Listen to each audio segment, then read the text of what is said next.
Buen día a todos. El video de hoy trata sobre partes de un trabajo de investigación científica. Bien, toda investigación científica va a tener tres fases. La primera es la de planificación, después viene lo que es ejecución y finalmente los resultados. En este apartado vamos a enfocarnos solo en la planificación de un proyecto de investigación científica. ¿Por qué en la planificación? Porque a través de ese documento vamos a saber cómo realizar la investigación antes de llevarlo a esa ejecución. Bien, este punto va a tener 6 grandes apartados. El primero de ellos va a ser el problema de investigación. Pero antes de empezar con el problema, debemos de tener claro cuál es la idea de investigación. Por ejemplo, si trabajara en un hospital, de repente en la parte de neonatología, si mi tema de interés o aquello que me despierta a mí la inquietud de poder trabajar en algún tema de investigación es la sepsis neonatal, por ejemplo. Y me interesa saber qué características obstétricas tiene ese neonato para poder hacer sepsis neonatal a diferencia de un neonato que no me hace dicha enfermedad. Entonces, mi idea de investigación podría estar enfocada en los factores asociados al desarrollo de sepsis neonatal. En este sentido todavía la idea es un poco vaga, pero voy a seguir desarrollando mi trabajo de investigación, mi proyecto de investigación en este punto. La parte del problema de investigación. Esto va a contener también diferentes puntos. El primero de ellos es la descripción del problema. En la descripción del problema lo que tenemos que hacer es relatar cuál es la situación actual de este problema. Por ejemplo, si la frecuencia, la incidencia de la sepsis neonatal en mi hospital está aumentando, qué características de repente de la madre está siendo más frecuente para que ocurra dicha enfermedad. Esto es lo que corresponde al diagnóstico del problema, lo que nos refiere Méndez en su libro. Otro punto, además del diagnóstico, es el pronóstico del problema. ¿Qué significa esto? El pronóstico es qué debemos hacer para evitar que ocurra este problema. ¿Qué es lo que está pasando? Si nosotros como profesionales o como investigadores no hacemos nada, ¿qué consecuencias va a tener esto en la población de neonatos? Por ejemplo, ¿qué patologías en el niño además se van a exacerbar? ¿Qué impacto va a tener en la familia o en la misma institución hospitalaria? Esto es lo que corresponde al pronóstico de la investigación. El control del pronóstico, que es otro punto que tenemos que desarrollar en la descripción del problema, es qué intervenciones podemos hacer para evitar que ello ocurra. En este sentido se pueden plantear estrategias, por ejemplo, o intervenciones para mejorar este problema. La mayoría de veces, cuando uno lee a veces en tesis, por ejemplo, solamente mencionan el primer apartado que corresponde al diagnóstico del problema y en algunas oportunidades hace el pronóstico. Casi no se desarrolla esta parte y peor aún el control del pronóstico. Entonces, en este sentido todavía no podemos recaer a veces en una buena descripción del problema. Entonces, les invito para que ustedes puedan desarrollar todos estos puntos en lo que corresponde a este apartado. Después de describir el problema, lo que tengo que hacer es formular mi pregunta de investigación. Por ejemplo, en este tema en esta idea de investigación podría ser cuáles son los factores obstétricos asociados a la sepsis neonatal.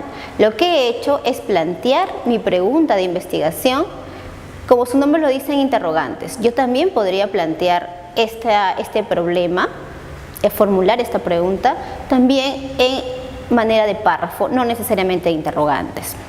Otro elemento del problema es lo que corresponde a los objetivos. El objetivo tiene que estar alineado a mi pregunta de investigación y tengo que yo redactarlo a través de un verbo en infinitivo que me va a connotar una acción. Por ejemplo, en este caso podría ser determinar los factores obstétricos asociados a la sepsis neonatal. ¿Ok? Además del objetivo, tengo que plantear mi justificación. Ese también es un elemento del problema. En la justificación, que seguramente en un video posterior vamos a poder ampliar en este sentido, pero lo que acá se tiene que hacer es desarrollar las razones y la relevancia de por qué hacer esta investigación. Por eso algunos autores lo llaman que es el marketing de la investigación. Si tú no convences con tu justificación, entonces definitivamente no vas a lograr un impacto para que se logre desarrollar ese estudio. ¿Okay? Todo Todo esto corresponde al primer apartado, que es el problema. El segundo es el marco teórico. ¿Qué es lo que nos dice Fernández y Sampieri en un libro de metodología de la investigación? Refiere que el marco teórico no es más que la redacción del contenido de la investigación hilando párrafos y citando de forma adecuada. En este punto vamos a tener dos apartados más.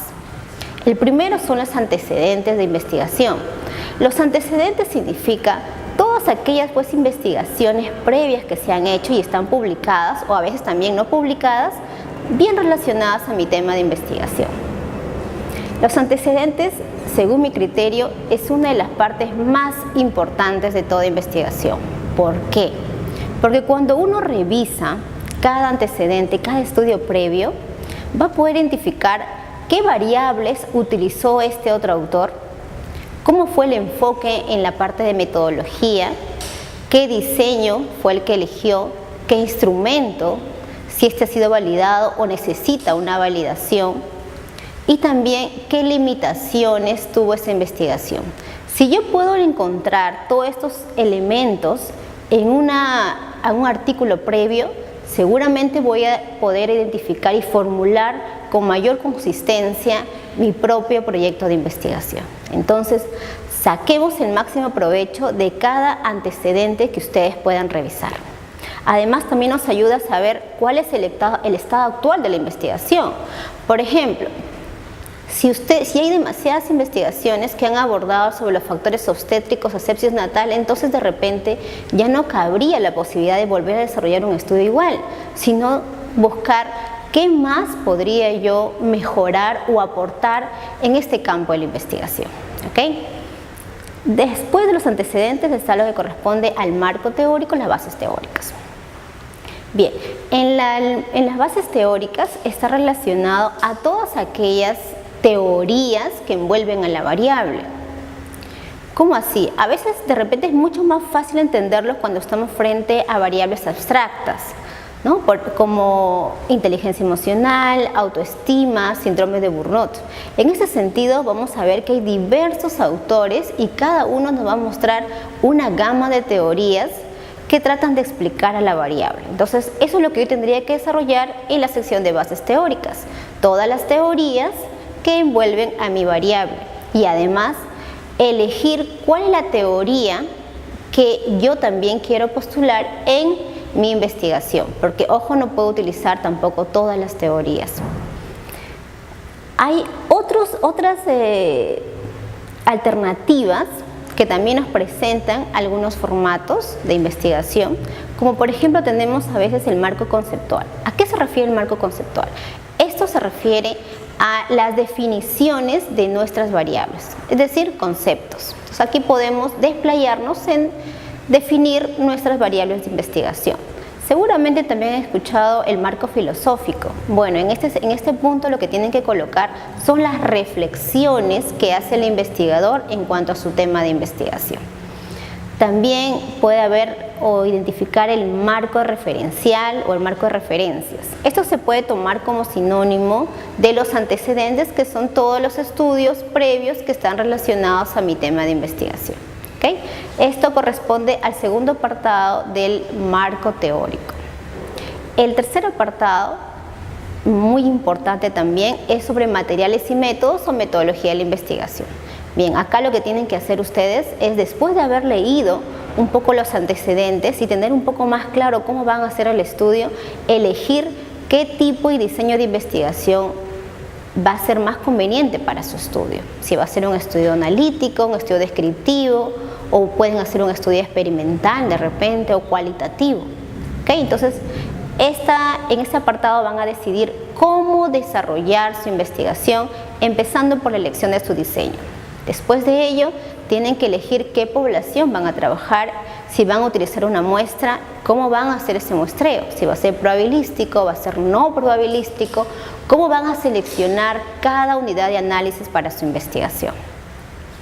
Es importante aquí que ustedes especifiquen cuáles son sus criterios de inclusión y de exclusión de cada uno de los participantes para evitar luego posteriormente algunos posibles sesgos. ¿Okay? En cuanto a las variables de investigación, también tienen que desarrollarlo en este apartado. ¿Qué técnicas de recolección, cómo van a medir esa variable? Pueden utilizar de repente como técnica de recolección a la encuesta, puede ser la técnica de la observación. Dentro de mi instrumento podrían utilizar un cuestionario, un checklist, por ejemplo, y así también tenemos una gama de posibilidades entre técnicas e instrumentos. Podrían también ahí elegir si ese instrumento ha sido validado o si van ustedes a construir un nuevo instrumento. Aquí también tienen que especificar cuál es su plan de análisis. El plan de análisis está en relación a si es necesario una prueba estadística a utilizar. Si ustedes van a hacer estudios analíticos principalmente, tienen que elegir qué prueba estadística, qué paquete estadístico. ¿Okay? Entre los paquetes estadísticos más conocidos está, por ejemplo, el SPSS, también está el Stata, el paquete en R, por ejemplo, el EpiInfo. Hay así una gama de soportes estadísticos, pero lo más importante es que estos soportes van a contener pruebas estadísticas, y lo que vamos a utilizar en realidad son las pruebas estadísticas. Seguramente han escuchado el Chi-cuadrado o el TED-Student. Bueno, esto va a depender mucho de cuál es el objetivo de investigación que ustedes quieren responder en este estudio y cuál es la naturaleza o las características de su variable. Esto depende de qué prueba estadística es la que ustedes van a utilizar en su investigación.